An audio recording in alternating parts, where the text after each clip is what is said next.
Hey guys, my name's Keyan Houshmand, and in today's video we're going to be answering the age-old question, does gear matter? And to put it to the test, we're going to be seeing if we can make an Ibanez guitar that's $250 sound like $1,000,000. Let's have a look.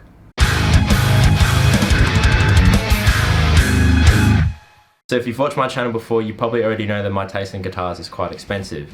I absolutely adore every single one of them, and I can acknowledge the fact that those guitars are really high-end and not very attainable for a lot of people. But that's where this comes in. This is a $250 US Ibanez Gio 7-string. The exact model number is a GRG7221AQ 7-string transparent black.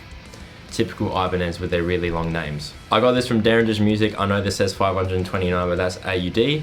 And you can definitely get a great deal at Derringer's. Thank you, Derringer's, again for letting me borrow this guitar. I really appreciate it. I was just in Derringer's the other day just having a roam around at any new stock that came in and stuff like that, and I thought to myself, wouldn't it be really cool if we borrowed a really cheap 7-string that a lot of people would buy and see how far we can get with it. But before we get into the demo song and all the specs of this really cool guitar, if you guys like this video at any time, please feel free to leave a like and a comment on anything you see or hear. And if you want to see more of this stuff, definitely think about subscribing. If you guys want to support me directly, I put all the things like the tabs, the stems, the DIs, the drum tracks, all that good stuff for all the demo songs, just like the one you're about to hear on my Patreon. You can also check out my affiliate links in my description as well down there. So let's get into the specs of this guitar. So again, this is the GRG7221AQ from Ibanez. It's the Gio series, which means it's made in China. This is by far the most affordable range of guitars that Ibanez offers, but do not let that fool you because there is a lot of bang for buck on this guitar, and I was really surprised when I got it. So specs on this guitar, this is a poplar body with a book match quilt maple veneer top, so it's not an actual cap, it's just a thin veneer. You get a maple neck and a bound purple heart fretboard. 24 jumbo frets, you get 2 humbucking pickups, 1 neck, 1 bridge. Obviously it does have these pickup covers, which I'm not a massive fan of, but it is a cost-effective guitar. 5-way pickup selector, which is really nice. You do get split coil sounds in this guitar, which is really cool for a guitar in this price range. 2 black dome knobs, just standard black dome knobs, no push pull, no nothing like that. One thing I will mention is that these black dome knobs feel really nice. They don't feel flimsy at all. They feel really premium, even though it's a fairly cheap guitar. Just a house brand Ibanez bridge, 7 saddles for 7 strings, just the way I like it. Very easy to intonate, very comfortable in your hand. This is a really nice bridge. Again, being a cost-effective guitar, you just have the standard Ibanez branded tuners. They're not locking or anything like that, but they do feel really good. They don't ping out a tune or anything like that. They're really stable. The Ibanez website does not say the nut material on this guitar, but I'm just going to assume that it's plastic because it's a really cheap guitar. So black plastic nut. The scale length is 25.5 inches, which is just like a standard Fender scale. Even though it's 7-string, it's still 25.5. This scale length is a little bit short if you want to tune to something stupid like drop F or something like that, but if you just want to keep it in standard 7-string, either like the standard B or even drop it to A, this would be just fine. Right now I've got it set up in drop A with 10 to 56 string gauge. So those are the specs on paper, but what is it actually like in your hands? Honestly, I don't have anything bad to say about this guitar at all. Keeping in mind that this is a really cheap guitar, and it's a niche guitar as well because it's a 7-string, or not as niche these days, but you know what I mean. Everything between like the knobs, the switches, the pickups, the way the bridge feels on your hand, the intonation and stuff like that, the fitments, you know, all the little fitments around the neck here and stuff like that, the paint job. There's no tool markings anywhere. Like, this is a really nice guitar, especially when you consider the price. If I'm having all my judgments based on this one guitar in terms of the Gio series from Ibanez and this 7-string, they've done a really good job with the quality control. Even the bolts on the back of the neck and stuff are almost recessed. There's no like rough tool markings around the bolts or anything like that. It's very clean. All the fitments on this guitar are absolutely astounding for the price range. So we know what it looks like, we know the specs, we know what it feels like, but how does it sound? So now let's push this guitar to the absolute limit. Let's use this guitar in a full mix context, only using free plugins for all the guitar tones, whether it's a clean tone, heavy rhythm tone, or lead tone. Only free plugins, and I'll show you how I do it after you hear this demo song right now.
So here's the project file for the demo song that you just heard, and what I'm going to do is I'm going to go through each tone in the song. So there was a clean tone, just a crunchy ambient lead layer tone, I guess, a heavy rhythm tone, and a lead tone as well. So what I'm going to do is I'm going to go through each tone and show you guys how I use completely free plugins to get the tones, basically. I should probably mention that all the tones that you see in this video are based off other videos that I've done on the channel. For example, the clean one's based off the completely free ambient clean video, the heavy rhythm one and the lead one are based off the completely free gent tone video. I'm not going to go through every single setting on every single plugin on every tone because I'm going to be here forever if I do that. So I'm just going to go through all the plugins that I use to get to that. And if you want to get more in depth with it, you can check those videos out on the channel. I'll have links for them up here somewhere. So both the clean tone and the crunch ambient lead layer tone, we're using the exact same plugins, but the only difference is that the crunchy ambient layer tone just has an overdrive in it. So by adding the overdrive, you just get a little bit more grit, gets a little bit more saturation, but the bases of the tones are the exact same. So let's listen to the clean tone and then the crunch tone, and I'll show you guys the plugins that I use to get to that tone.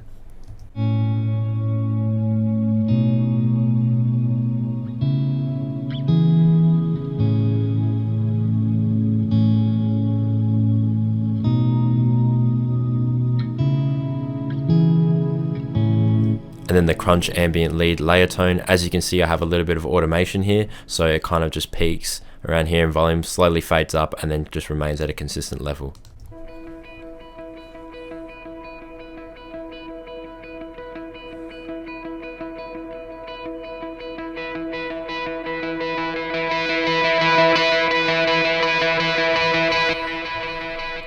You can probably tell from the wave file there that it's a little bit quieter here and then it kind of picks up in volume. That's just from me picking, that's just the dynamics of my playing, so there's no trickery happening there. I'm just picking lighter here, and then as the song kicks into this heavier section here, like you heard before, I'm just picking louder so it cuts through more and gets a little bit more saturation because you're pushing more information into the amp. So the plugins that were used for both those tones were G-Gate. So G-Gate is just a free noise gate plugin just to get rid of any unwanted noise. For the crunch layer tone, not the clean tone, just the crunch one, I added this overdrive in. It's the Dr. Drive plugin, which is emulating a precision drive from Horizon Devices. As you can see from the settings on there, it's pretty conservative. Level is not that high, attack is all the way off, so it's letting all of the low end information in, just a tad bright, and the drive is about halfway. Then we have the Amplex plugin by Nalex, and this is using the Fender Twin Clean Bright preset. As you can tell from the amp settings, it's basically just getting a really nice thick clean tone. Moving on, we have the reverb plugin that I've put before the IR. So this is Epic Verb. It's a free, completely free reverb plugin, and as you can see, there are a lot of different settings that you can put to manipulate exactly how you want the reverb to sound. I was adjusting it. I made sure that each picked note kind of remained long enough relative to the BPM of the song and stuff like that. You can get really in depth with this, and it's really cool that it's free. And then last but not least, the IR. So I'm using a completely free IR loader in the form of Nat IR by SDL Tones and Ignite Amps. And the IR that I'm loading into it is the ML Soundlab's best IR in the world, which again is completely free. If you've watched the channel before, I use this IR a lot. I really like the way it is. I'm pretty sure it's a 4x12 Mesa oversized rectifier cab loaded with Vintage 30 speakers. So very typical, but it sounds great for cleans, crunches, heavy gain, pretty much anything that you throw at it. So those are the clean and crunch tones. Let's get into the heavier tones. So we got the heavy rhythm tone, and then we got the lead tone. So let's get into the heavy rhythm tone.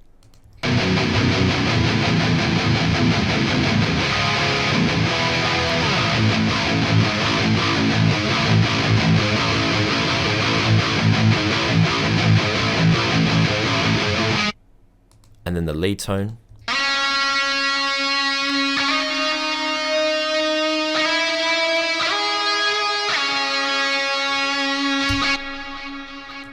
Similarly to the crunch and the clean tone, how it's using the exact same plugins. The same thing is happening with the heavy high gain rhythm tone and the lead tone. The only difference is that there's a couple settings in the plugin that change, and I'll get through that when I go through it. So the plugins that make up both those tones are, first one being TDR Nova, which is a completely free EQ plugin. I'm just using a high pass filter to cut out some low frequencies, and again just a little scoop there to cut out some low mid yuckiness. And then that goes into another instance of the Dr. Drive plugin. The settings this time around are a little bit more modern. As you can see, level all the way up, drive all the way off, pretty much that typical like a modern metal overdrive type of sound. From there we go into the ML Soundlab amped roots. Again, completely free. These are the settings that I'm using for the rhythm tone, and the reason why I know that is because the gain is set at a pretty conservative level, and the cabinet section is off. Those are the only things that I changed between the heavy rhythm tone and the lead tone. So for the lead tone, the only things that I changed across all these plugins were dialing the gain all the way up and then using the in-house cab just to get a little bit of a different sound. But for the heavy rhythm tone, I used the best IR in the world again in Nat IR by SDL Tones and Ignite amps. Those are the only differences that I made. But when I was doing the lead tone, I selected the cab that was in-house in the Amp Roots plugin and dialed the gain all the way up, just so it gets a little bit more saturation out of those single notes and kind of sticks onto them a little bit more, because when you have a little bit less gain and you're not sending enough information into the amp, it can sound a little bit stringy and weak. So, you know, just really dialing in the gain for those like really nice lead sections goes a long way. Individually, they might not sound the best ever, but when you put everything together in a full mix, I think it sounds pretty good.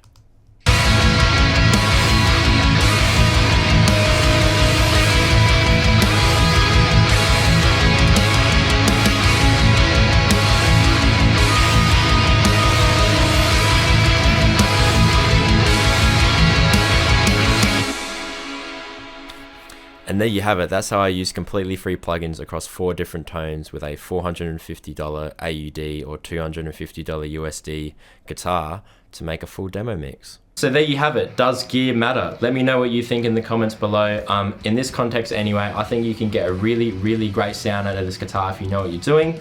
And it's definitely capable of doing a lot more than you probably think it would when you see it on a store shelf. Again, if you guys like this video at any time, please feel free to leave a like and a comment on anything you saw or heard. And if you want to see more of this stuff, definitely think about hitting that subscribe button below. Again, if you guys want to support me directly and get stuff like the tabs, stems, DIs, drum tracks, all that good stuff for the demo songs, just like the one you heard before, definitely check out my Patreon and check out my affiliate links as well. All that stuff will be down in the description below. Massive thanks to Derren for letting me borrow this guitar. I had an absolute wild ride with this guitar. I was very surprised by it, and to be honest, if I was looking for a budget 7-string guitar, I'd probably get something like this. If you guys are based in Australia, looking to try 7-string guitars, want to be cost effective and not looking to sacrifice any quality, definitely check out this guitar on the Derringer's website. They'll sort you out no problem. Massive thanks to all my Patreons. Without you guys, I definitely would not be in the position to make videos like this. Until next time, I'll catch you guys later. Thank you so much for watching. Ciao.